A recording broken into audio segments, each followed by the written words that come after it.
Hello, my name is Sandro, and I will tell you a brief story of what I learned in half semester. Hello, and I am the time traveler from the future, and I will help you with your assignment. Really?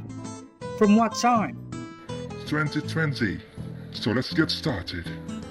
Long ago, the Old English Literature period, or often called Anglo-Saxon Literature period, started around the 5th century until the Norman conquest of England in 11th century. The oldest poem was Caedmon's short poem, Hymn. It was written in 7th century, and the oldest literary work that survived that era. Meanwhile, the greatest English poem was Beowulf, which unfortunately the writer is unknown. And thanks to Alfred the Great, who also a scholar and a writer, he was one of those people who were responsible with history and language of this period. Let's move on a few years. Sorry, you meant the next era? That's what I said. After a few years, we come to the medieval era, or often called Middle Ages.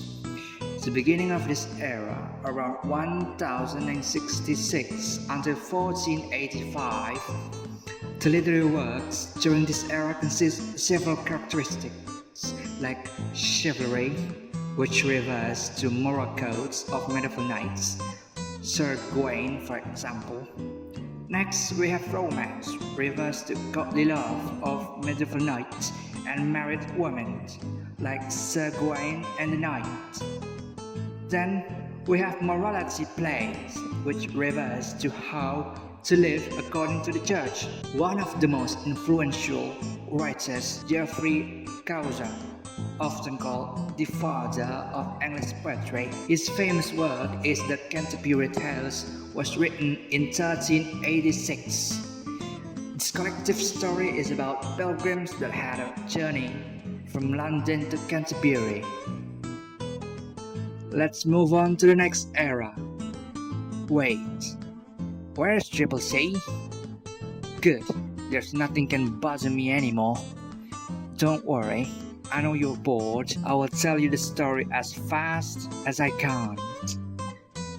English Renaissance, often called the Age of Shakespeare or Elizabethan Era.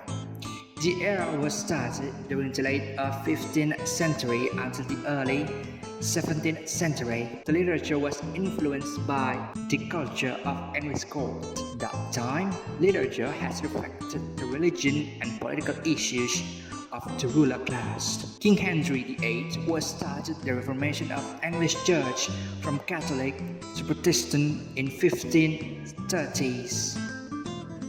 The greatest playwright that the world ever has, William Shakespeare, wrote Romeo and Juliet, Hamlet, Julius Caesar, etc., had a great influence on the English language.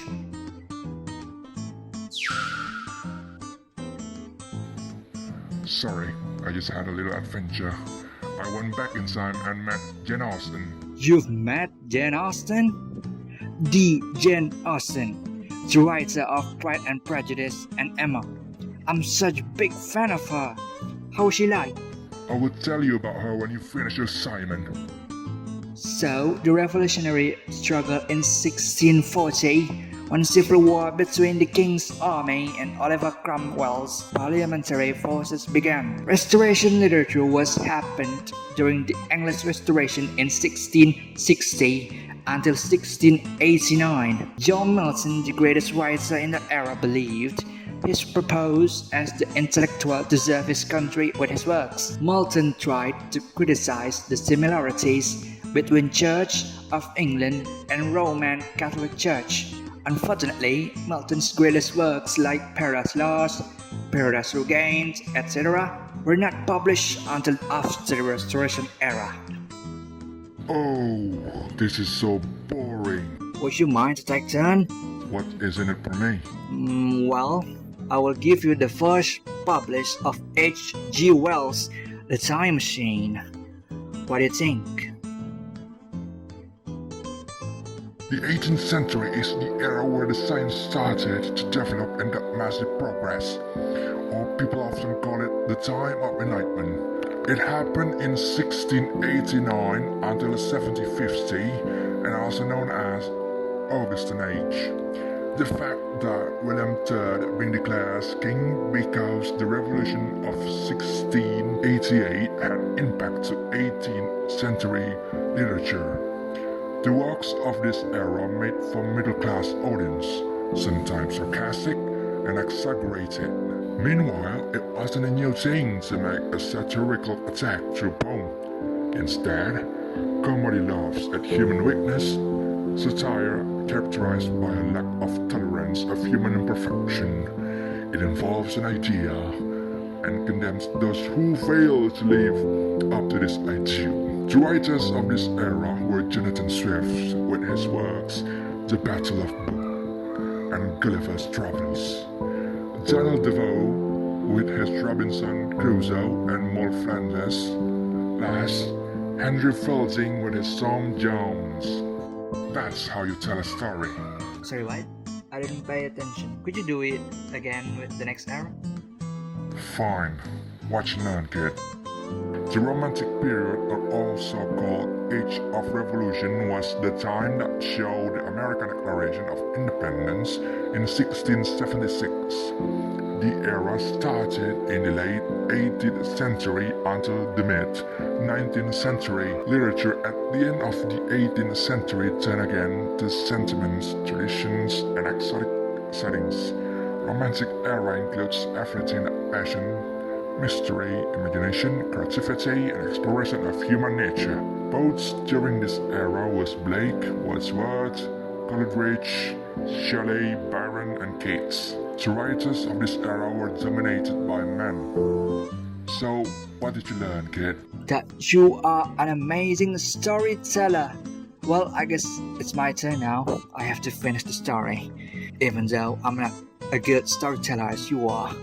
Let's just move on to the next era. Whoa. Who said I'm done? Let me finish the story. Oh no, okay. Victorian era was the era where most of writers expressed their thought through novels. The era was started in 1837 until 1901. Novel manners and sentiment which describing life between upper class and a middle class. England started to change from agricultural society to industrial society. Britain in the first half of the 19th century was trying to introduce new legislation and new mechanism of social regulation in order to control an increasingly complex society. Charles Dickens, through his work Oliver Twist, tried to target the New Poor Law of 1834. A deeper issue lies behind the law. Dickens, with his characteristics, challenged the humanity of aspects of the new social legislation. So, what did you learn? Don't say you haven't learned anything. This is your Simon. I guess I learned that each period of time, literature got influenced by their own era, and each era have their own greatest writers. I believe time after time, literature and era always define one another, because each one of them are described with one another. And I also think that you were right. This is so boring. Can we just go to meet Jane Austen already? Fine. Buckle up. This is going to be bumpy.